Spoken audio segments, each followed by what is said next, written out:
Hello guys and welcome to my channel Ticket to Canada. If you are new to my channel, I am Vishal Chopra and in this channel I share videos related to Canadian immigration and Canadian lifestyle. और आज का video is about letter of explanation और LOE. तो LOE हमें क्यों लगता है?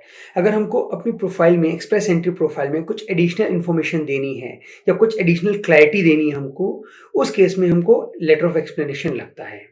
Like आपके प्रूफ ऑफ फंड्स को एक्सप्लेन करने के लिए, सपोज कि आप किसी और से आपने कोई एक्स्ट्रा अमाउंट लिया है to be eligible for express entry, तो वो अमाउंट एक्सप्लेन करने के लिए आपको जैसे गिफ्ट डीड लगती है तो आप उसको एक्सप्लेन करेंगे कि मैंने अपने किसी XYZ पर्सन से गिफ्ट डीड लिया है, गिफ्ट लिया है, तो आप गिफ्ट डीड लगाएंगे और LOE में उस चीज़ को एक्सप्लेन करेंगे. आपकी वर्क एक्सपीरियंस पे कोई गैप आता है, सपोज करिए कि दो जॉब्स के बीच, जो आपने जॉब स्विच की और बीच में सपोज करिए 1 मंथ का या 45 डेज का गैप है, तो उसको एक्सप्लेन करने के लिए आपका LOE लगता है.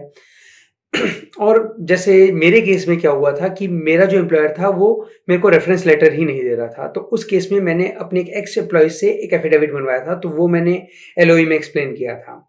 तो मैं इस वीडियो में आपको पूरा डिटेल बताऊंगा कि किस तरीके से एक LOE लिखा जाता है, क्या क्या पॉइंट्स आपको उसमें इंक्लूड करने होते हैं. So all this coming your way, stay tuned.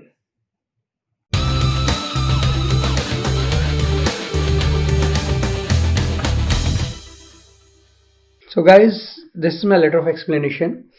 मैंने जब PR के लिए अप्लाई कर रहा था तो काफ़ी टाइप के फॉर्मेट्स मैंने रिसर्च किए थे, मिले थे मुझे. मेरे को ये सबसे सिंपल और अच्छा लगा तो मैंने इसी पे रिजॉर्ट किया.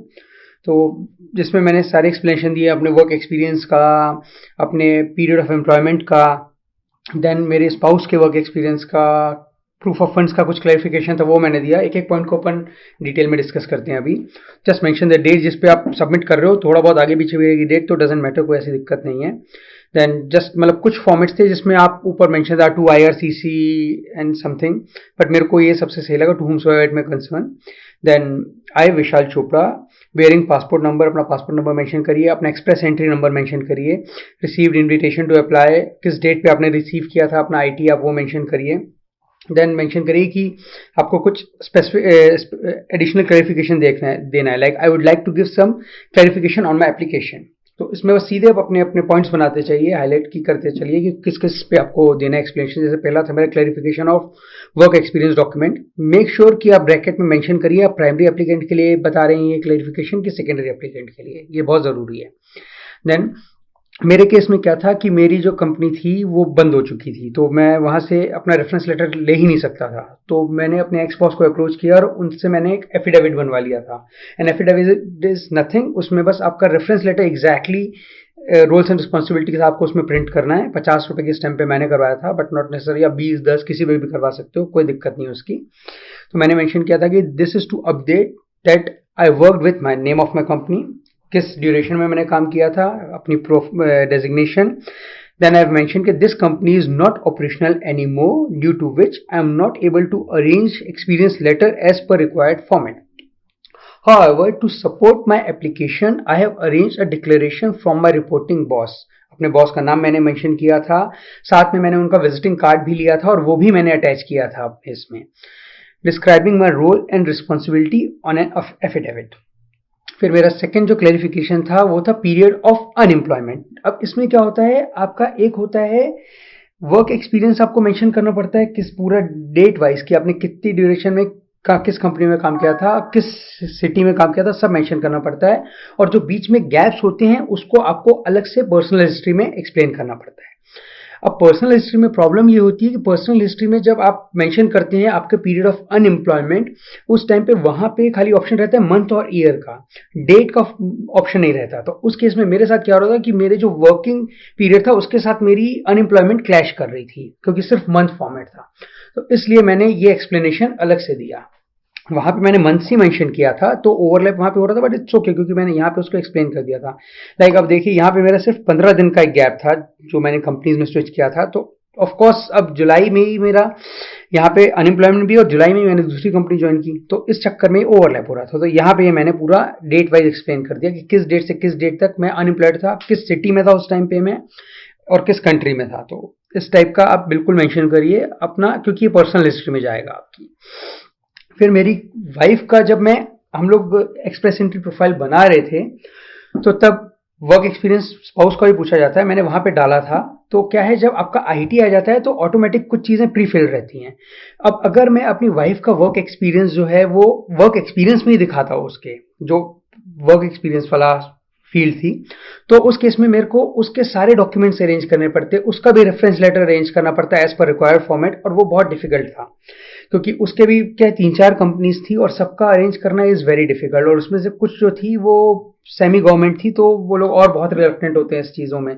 तो मैंने क्या किया, उसका उस टाइम पे आफ्टर आईटीए मैंने उसका जितना भी वर्क एक्सपीरियंस था उसको इंस्टेड ऑफ वर्क हिस्ट्री में छोड़ के मैंने उसको पर्सनल हिस्ट्री में शिफ्ट कर दिया, क्योंकि एनीवेज मेरे को उसके कोई पॉइंट्स नहीं मिल रहे थे। और यही चीज़ मैंने यहाँ पे मेंशन की है दैट बिफोर आईटीए अपनी वाइफ का नाम मैंने मेंशन किया, work experience was shown in work history, but now it has been moved to personal history as no points are claimed for above said work experience, क्योंकि मेरे को इसके कोई पॉइंट नहीं मिल रहे थे, तो बिना मतलब मैं एडिशनल डॉक्यूमेंट्स के लिए भागा दौड़ी क्यों करता।